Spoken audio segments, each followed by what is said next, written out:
don't know, he's wearing that white shirt again. At least he's not wearing the blue shirt. I don't know why so many people are always commenting on the shirt that I'm wearing. It's kind of slightly peculiar, but maybe not. What do I know? I don't know anything. I even was at the grocery store and someone came up to me and said, "Oh God, you're wearing that same shirt you wear in the videos." Like, I don't know how to respond to that.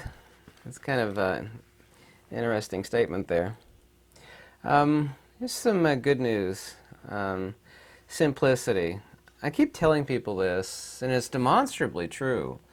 I've had like thousands of people on my recommendation, for example, read the Pitaphysian by John Scotus-Erigena, and of course that's just one example of many countless really important books to read so you can make your mind sharper. I've said that, since the time of Aristotle and Alexander the Great, these people did not go home, and I've read more than most people out there, way more, scanned in countless thousands of books, read it.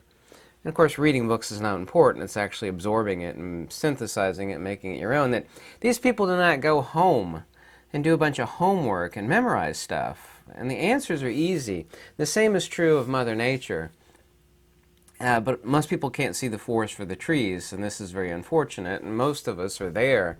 But there's fundamental principles that are actually mirrored throughout the entire universe, from macro to micro, and I'd actually like to talk about a few of these and make things simpler. Take a radical approach in this video to making what confuses so many people so demonstrably obvious, or at least I hope that I can, and I think I can in this, because it's really simple, and there's only a couple things to understand. And there's, of course, the conjugate geometry of the universe. And it actually applies to everything, both spiritual and cosmic. I don't know if you're aware of it or not, but some of the deep space views as far as concentration and distances are concerned, and this is just one example, of course. It's called the Laniakea cluster. It's a supercluster of endless billions of galaxies, and there's another cluster that they've actually deemed the Perseus-Pisces cluster. And while they don't have total imaging of it, the extrapolation is that they actually make up two nodal points, kind of like polarity of a magnet.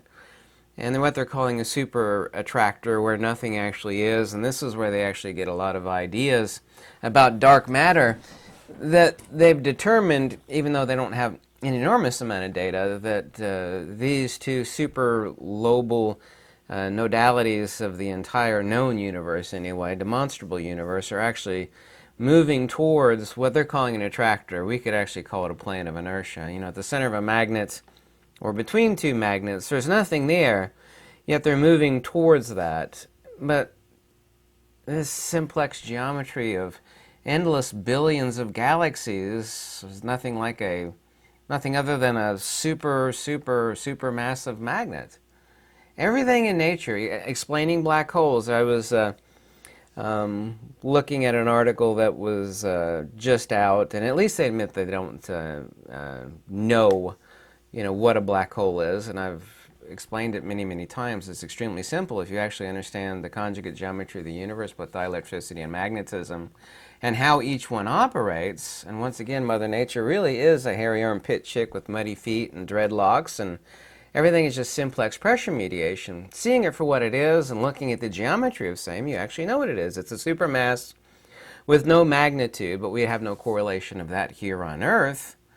But the only reason anything exists in the physical universe is due to the geometry, which is spatial in nature because a force vector is spatial. Is magnetism the after effect of a divergent centrifugal vector? When dielectricity overthrows that, you actually have a point source singularity as far as what a black hole is. There's nothing there. It's there, the mass is there, but there's no magnitude. But we don't have any correlation for that here on Earth, unfortunately, and so human beings have a hard time wrapping their mind around that. Excuse me. Anyway, the cosmic geometry of the entire universe at every level is this conjugate pair. you know, the hyperboloid and the torus, respectively. The torus, of course, is the geometry of magnetism, the force vector geometry of increasing force and motion, centrifugal divergence, which is representationally the geometry is a torus. The inverse of that, and also too the negative image of that, which I've explained a million times, is a hyperboloid or an hourglass shape. Negative image of a hyperboloid is a torus. Negative image of a torus is a hello. I'll edit that out of this video. Hello. A hyperboloid. For the first time ever, said that word a million times, and I can't say hyperboloid, for example. So we have the subtle and the demonstrable. Even though I've written a book on magnetism, and I've explained magnetism a million different ways, there's always subtle, neat little ways to explain it more simply to people that can't wrap their mind around it. By the way, in the description of every video, there is a list of definitions. Hyperboloid, torus, magnetism, gravity field. I'm always expanding it, but it's really quite large, so it's in the description that you can actually download. What we have is the subtle and the demonstrable. I was talking about this in live stream last night as regarding demonstrable things. To a hammer, everything's a nail. To an atomist, everything is matter and atoms. And these people don't believe in subjectivity. I've told people a million times that which has created our world, the things that have, you know, you can't hold in your hand. They're not objects at all. You can't stick it underneath a microscope. They're undeniable, yet there's no evidence for same.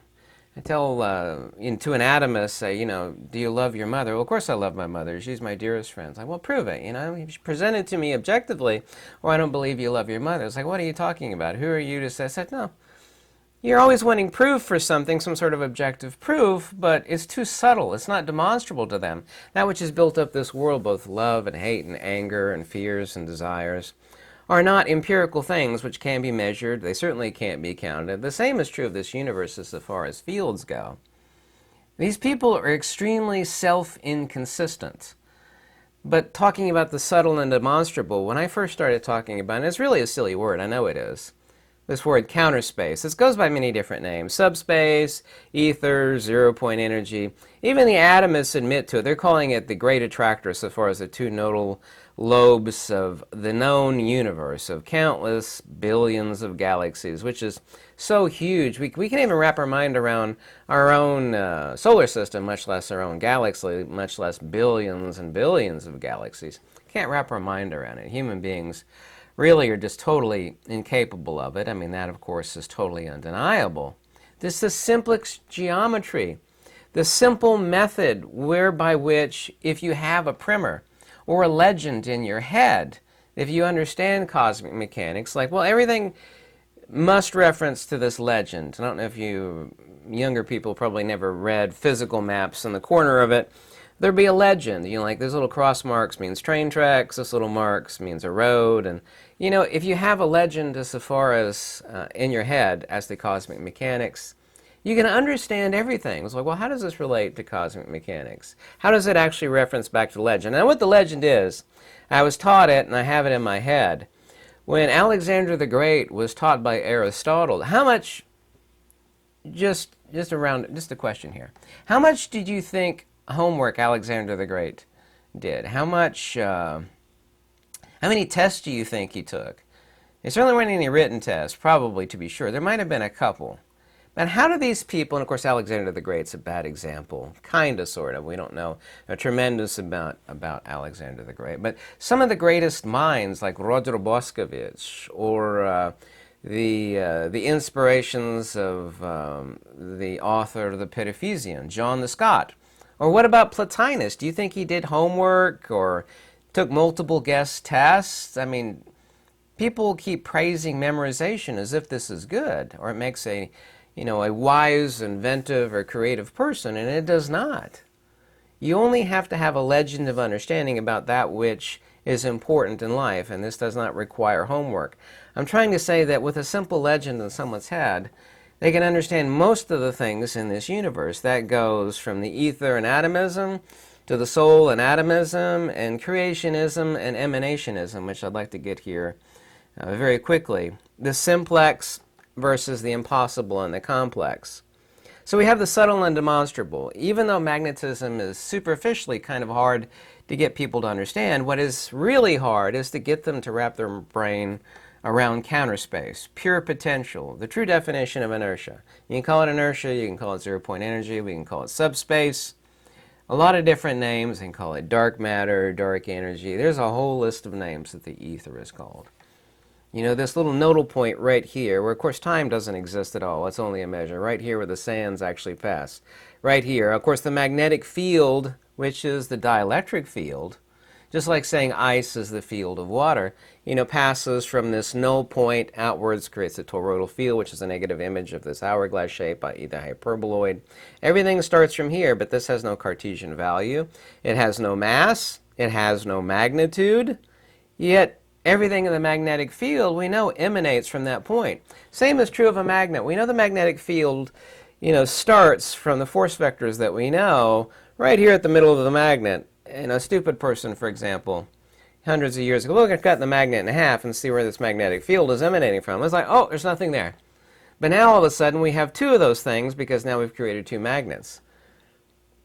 This is the subtle, it's like the demonstrable evidence of asking for proof that you love your mother, or a fear of hate or desire, the things that have built this entire world and inspired art and inspired both the good things and the bad things. There's no objective proof for it. This is the subtle.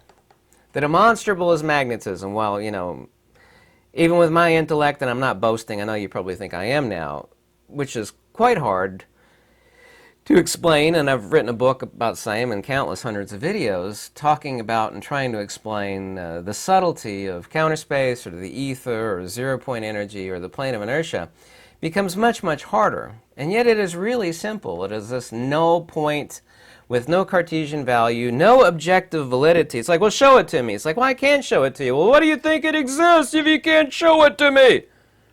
So, well, you can't prove to me that you love your mother either. You know, don't be inconsistent. The things that are the most powerful, that which drives this universe, certainly the most subtle thing, is not objective. You can't find it, you can't show it. Like, well, if you can't find it or can't show it, it doesn't exist. It's like, well, you're an atomist, you're a materialist. Of course it exists, but not in the conventional sense of exists, which means existence, i.e. for something to be outside of itself, and it is demonstrable. That which is outside of itself, as far as the conjugate pair that defines this entire universe, from the atomic to the cosmic, has no Cartesian value. It has no XYZ coordinate. You can't measure it, you can't weigh it, you can't stick it underneath a microscope. But it is undeniable. Anybody with two brain cells knows it's undeniable. Here's a few other facts.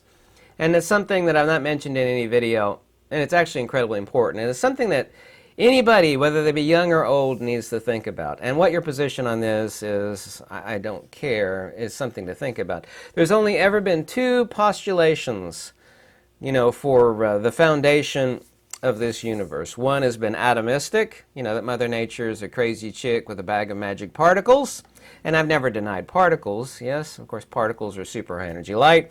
A neutron is just another modality of a proton, so there's only one fundamental particle. But there's only ever been two, all throughout the entirety of human history. One's been atomism, and the other one's been the ether.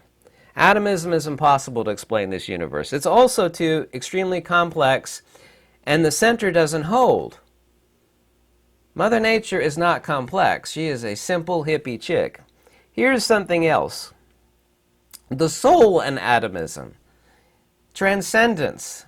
You know, you can't have liberation, you can't have wisdom or the fruit of wisdom without the soul. This nihilistic idea, which of course is atomistic.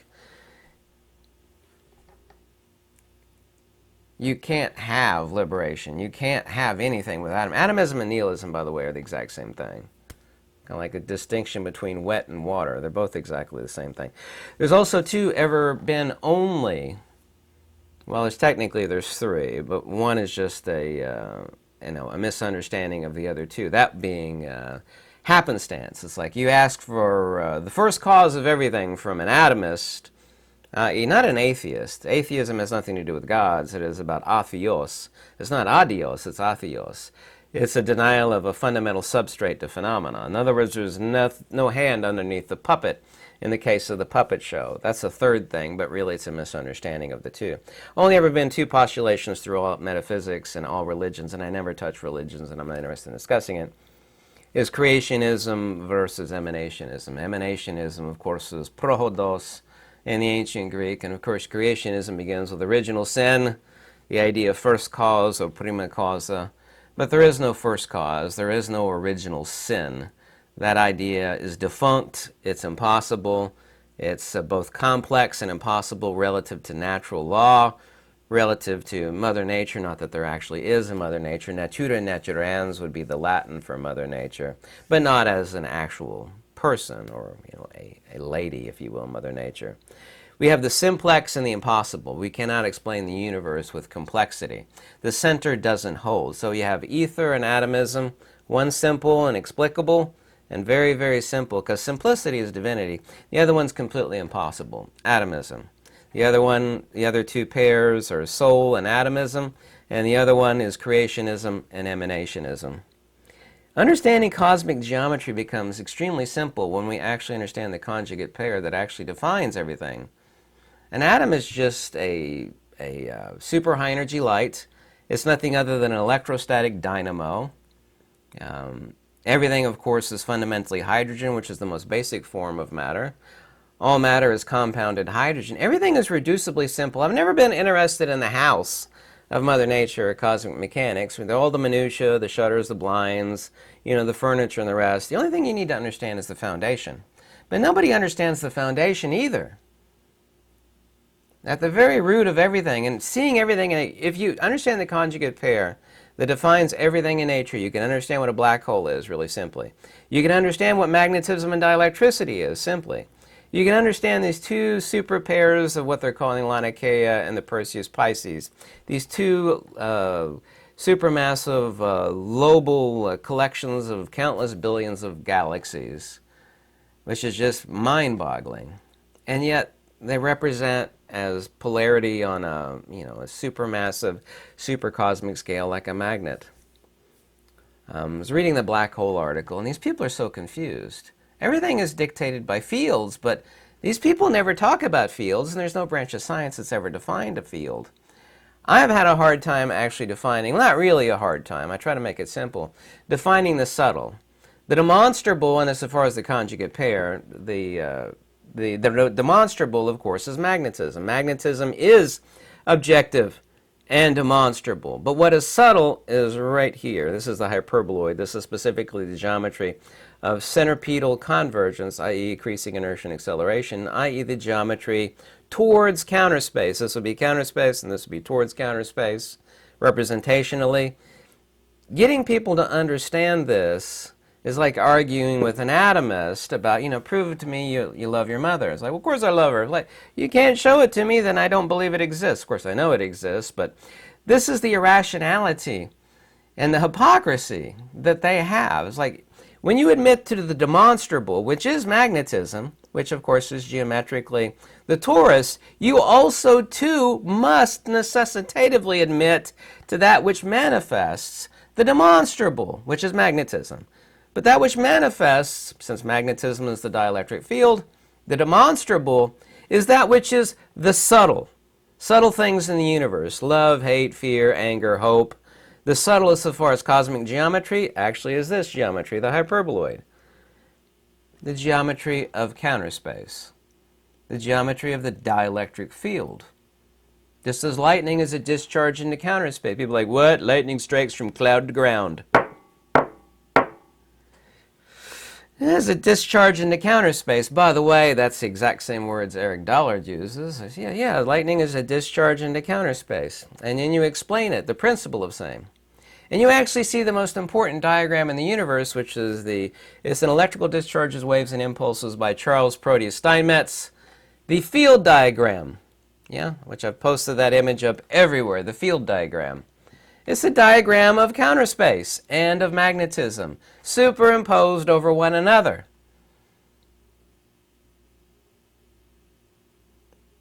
voltage relative to dielectricity, and amperage relative to magnetism. This is why when you increase the voltage on the power lines swing together. When you increase the amperage, the power lines spread apart. If people have this legend, a map legend, as far as the cosmic mechanics of the universe, you can understand black holes. You can understand the demonstrable and the subtle. You can understand every type of field phenomena that we see in nature. Everything in the universe is a conjugate pair, which is not a duality. It's principle and attribute. The golden ratio is nothing other, which begins 1, 1, 2, 3, 5, 8, is nothing other than the one in mirage as manifest. When this is present, that is present. Magnetism is just a dielectric field. Ice is not something different than water, but we have this word called ice. Ice, of course, would be the field of water when water is cold. This thing that we call magnetism is the dielectric field. We call it magnetism because this is what happens not when dielectricity is cold, but when dielectricity loses some of its inertia. When some of this inertia is lost, which is necessitated, which this Greeks found a word for it, which is untranslatable, the word is ananke. Yeah. When some of that inertia is lost, it manifests the toroidal field that is magnetism. If people, be they young or old, could wrap their brain around the conjugate pair, you'll understand what black holes are. You'll understand what the plane of inertia is. You'll understand the subtle. You'll understand the demonstrable. You'll understand the principles of simplicity of nature between the ether and atomism. Atomism is untenable and impossible. These people have never defined a field. They're irrational, they're illogical, their center doesn't hold. But they want objective proof for everything. But there is no objective proof for that which is subtle, because it is not objective. It has no Cartesian value of mass and magnitude. You can't hold it in your hand. By definition, of course, it is not an object. Anyway, I hope I kind of simplified this just a little bit.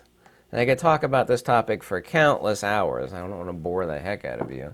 But I try to condense it as much as possible. If you ever want to contact me, my name is in the description below, and all the articles that I've written, which are free, including some books, are also too in the description. Thank you so much, and have a lovely week.